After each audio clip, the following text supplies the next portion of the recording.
दौरी का ही कुल है, मनोज भैया के दौरी का, लोग भैया के दौरी का, हाँ। धनंजय यादव का दावा तू दावा भले घरे को तोहार भीज जात का करी तू दावा। अरे कैसन खिसिया थी। अब हम मालूम है तो के हमके परकसवा के साथे जाके दावे के है, सुधीर का, राम प्रवेश का, सरवन का, अकुलरा का तो 400-500 बोझ दावे के है। सरवन को हाँ ससुरारी ले जी बतावे का नहीं हो, सरवन यादव का। अच्छा हाँ तो उहे तो कहता नहीं तू दावा छोड़ा, घर की रस्ती का जरूरत बा। का खिसियाली रे, सुनो खिसिया गेली तो सैया चली जाला दबरी तू करे, रोज भोरे में आवेला घरे।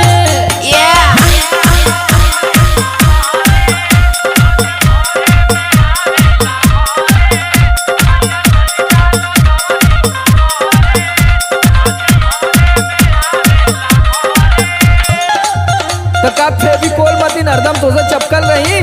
नहीं नहीं तू जा हो, सैया चली जाला दबरी तू करे, रोज भोरे में आवेला घरे, जो ही हमरा तो भरदम करे चरमे।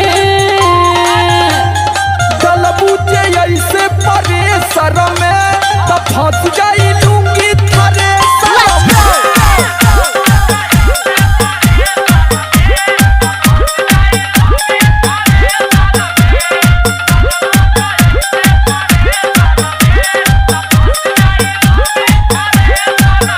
खाली रात भर दबरी तू करेला बोलो,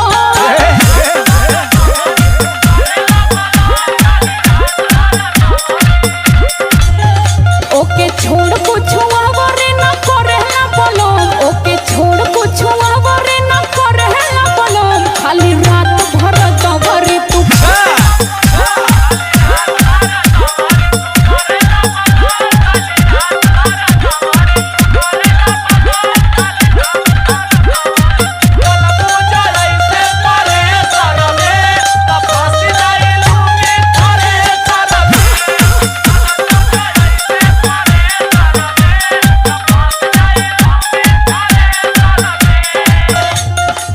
अरे देखा थी कि हार्वेस्टर सब तरफ भाभी है और खतरा में राशन का चाबी है, तोरे कुछ समझ में ना आवत का।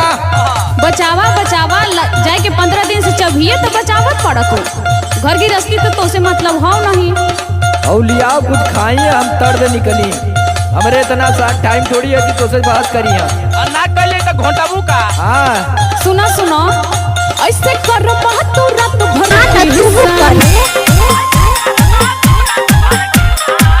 डीजे अमन भाई हाईटेक बस्ती। मन कैसे जाई तवा में चल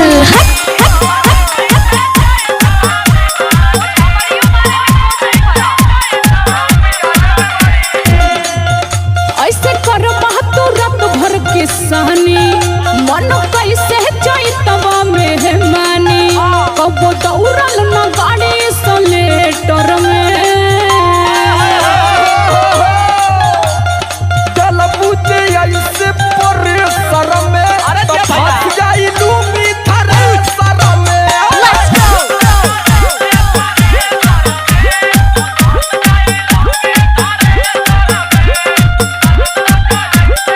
डीजे अमन भाई हाईटेक जौनपुर। डीजे अमन भाई हाईटेक जौनपुर 900585 9210।